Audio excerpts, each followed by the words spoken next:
Boeing supplier that made Alaska Airlines door plug was warned of defects with other parts, lawsuit claims. Let's watch.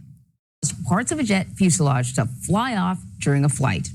This door plug landed in someone's backyard in Oregon, and officials now say that it's unclear if that part was actually bolted in place. And airlines say they're finding loose parts on other grounded jets from the Boeing 737 MAX line. Our Chris Van Cleve is looking into this. Chris, good morning.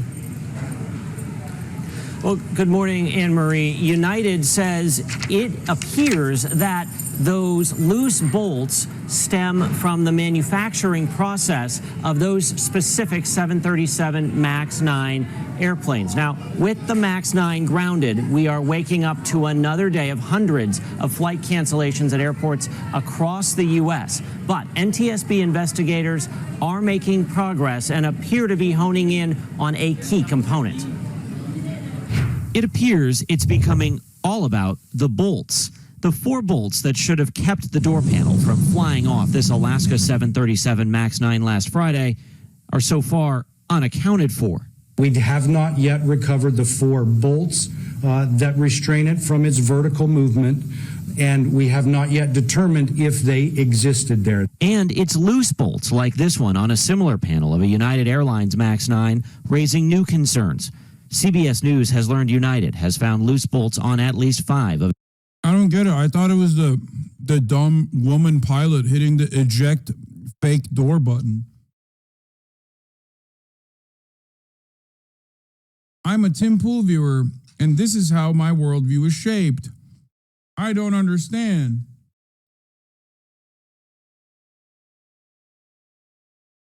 Maybe it's the woman bolt person.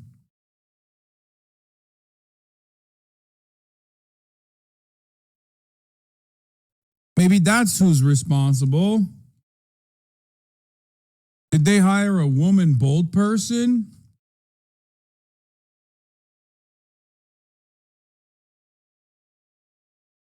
Of its grounded airliners, with more inspections yet to come. Alaska Airlines is also now finding what it calls loose hardware on some of its MAX 9 fleet. If you can't trust the manufacturer to tighten those bolts, can you trust them to tighten all the other bolts in the airplane?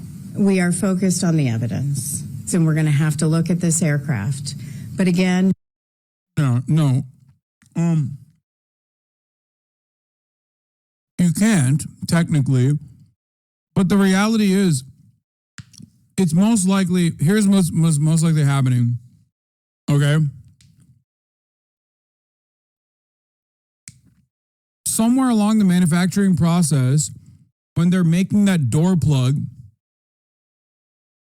either there was not enough quality assurance, quality control, or something.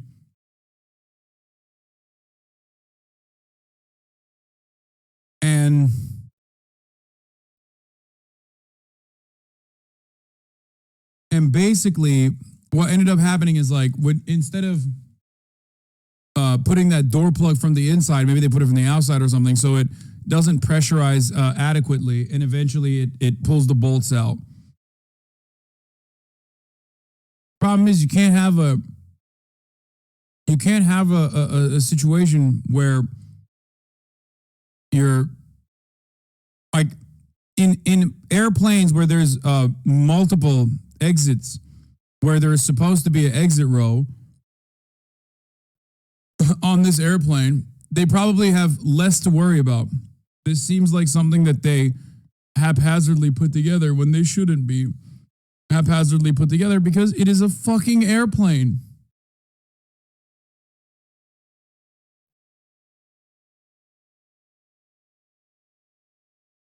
The problem is,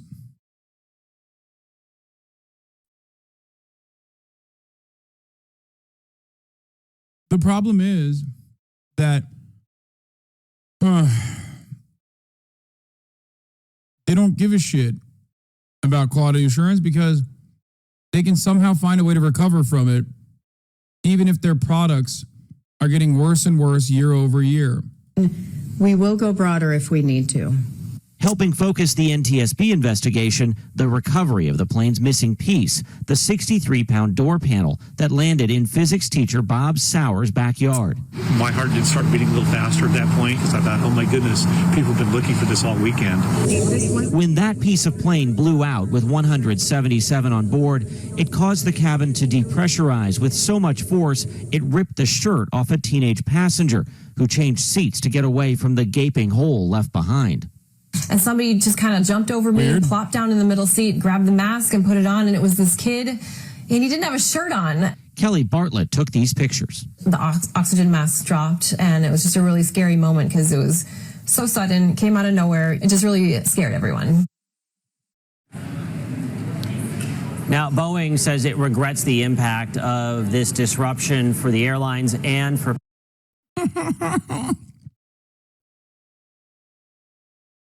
Imagine losing your V-load in this.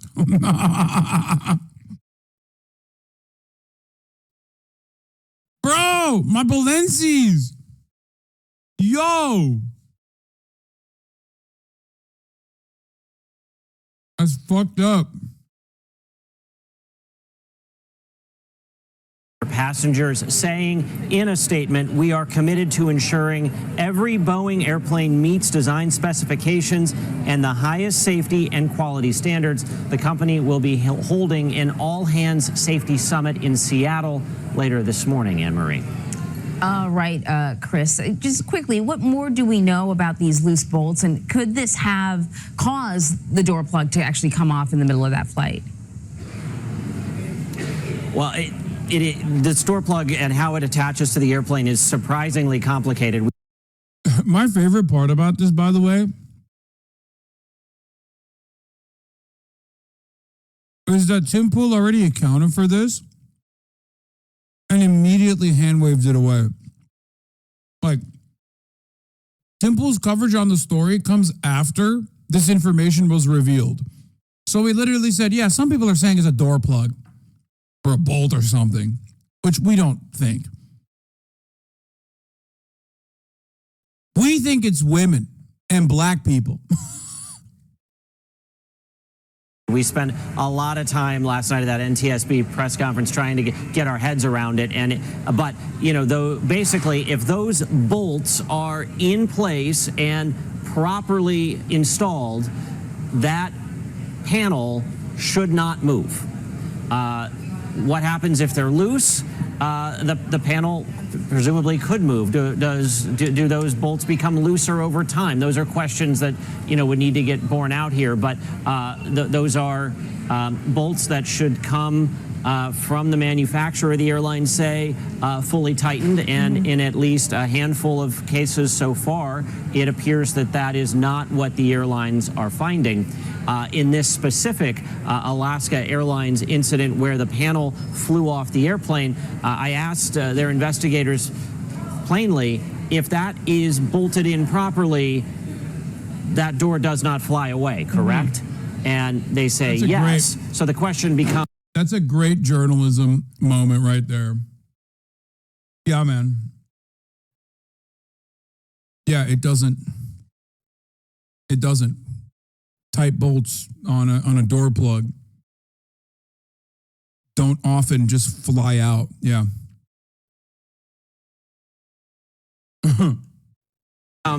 Where are the bolts? Were the bolts ever there? If they weren't there, did they break? And what happened to them? So they're going to have to do some metallurgy type research in the NTSB lab, looking at the door, looking at the mounts on the airplane to try to sort of forensically figure some of that out. Right. But they seem very confident that they'll be able to get to that answer. So yesterday when we were talking about this, there were like two things that we did know about this plane. A, that this design has been around for about a decade. So the likelihood that this is a design flaw is probably kind of low, because there's a lot of planes like this. That this particular plane was only a couple of months old, so we're not talking about wear and tear. So then does this raise the question of Boeing's quality control on the production line? Interesting to think about. Why is it that the same plane that has been around for such a long period of time, all of a sudden, is having some serious new quality control issues. I wonder if there's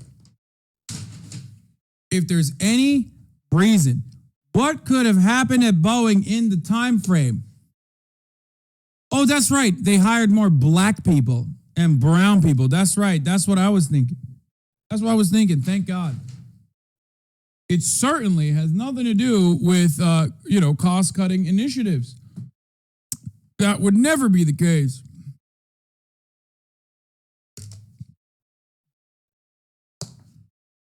The real motive always and forever will be the profit motive. Okay? That's it.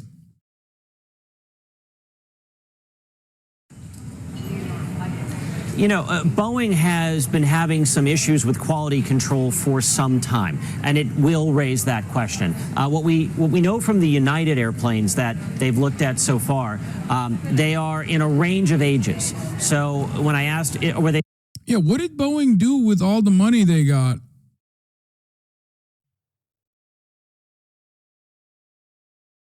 Wait a minute, what? Boeing sets new U.S. $20 billion buyback plan? Wait a minute.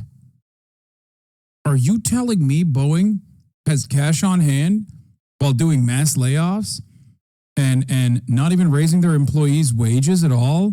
Are turning around and taking that cash on hand to engage in stock buybacks?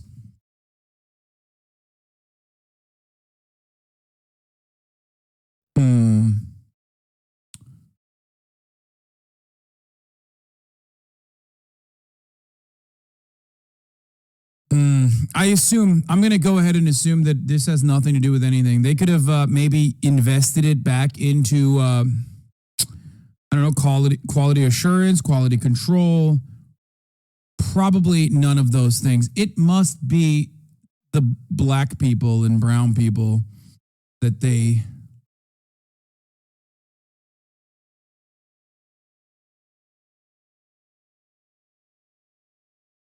Yeah.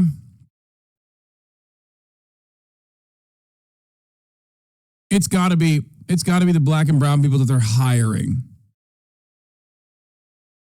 Bro, you're angry on behalf of your brother?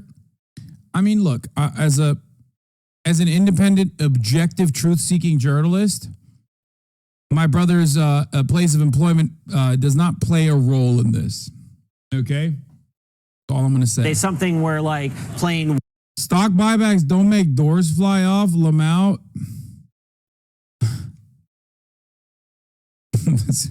Exactly. Silly Hasan. 1, 2, 3, 4, like they rolled off the line one after another, and they said no. There are various ages. Some have been used more heavily than others. So that points to like sporadic, potentially points to sporadic quality control issues on the 737 MAX line. And this comes at a time when Boeing has been looking to increase the production rate. They have a duty to shareholders. Learn about something for once. Ironic because, like, those shareholders take planes too. You know what I mean? I mean, that person is being sarcastic too. It's just like, you can't really escape this kind of never-ending profit-seeking, corner-cutting attitude. It's going to come back and bite you in the ass. You know what I mean? Also, ironically, the shareholders lose value and the Boeing value tanks as a consequence of the planes falling apart mid-flight. Now you got a whole fleet of 737 MAX planes that are now landed and can't take flight. So what's up? Of the 737 MAX, which admittedly is a cash cow for Boeing, and they have years worth of orders lined up. Really interesting. Chris, thank you so much. Sure thing. Millions of us, rather, went to bed listening to the roar of those wicked storms.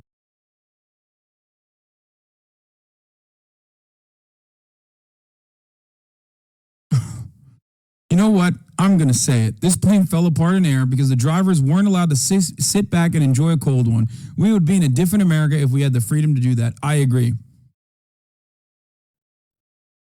You're so right.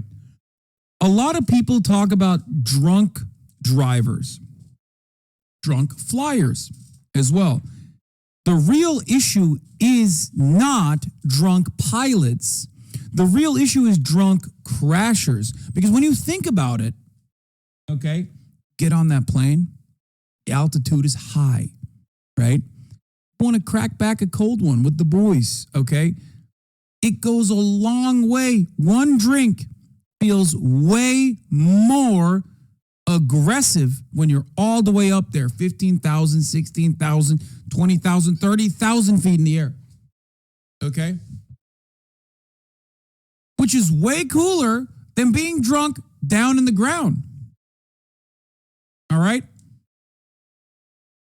But ultimately, not just that we're cruising, we're bruising and we're cruising and we're doing a booze cruise. The problem is those who cannot control their liquor. For many pilots, a little bit of alcohol helps combat their anxiety. Okay? Maybe there's a cutie pie air stewardess that the pilot wants to talk to and cheat on his wife with, but he can't muster up the courage. Okay? You put that alcohol jacket on all of a sudden, okay? You're going up to her, you're copping a feel. Put that bad boy on autopilot and get in there, okay? All I'm saying.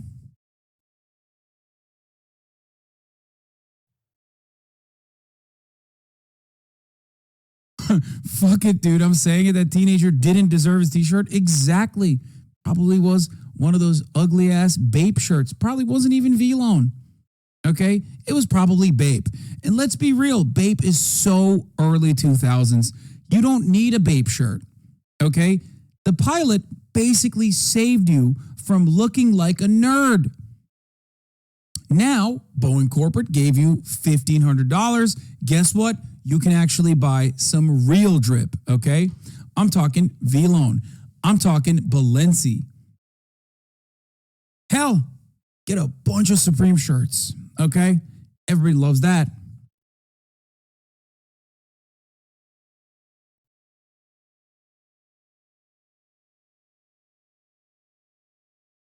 Put them on that undercover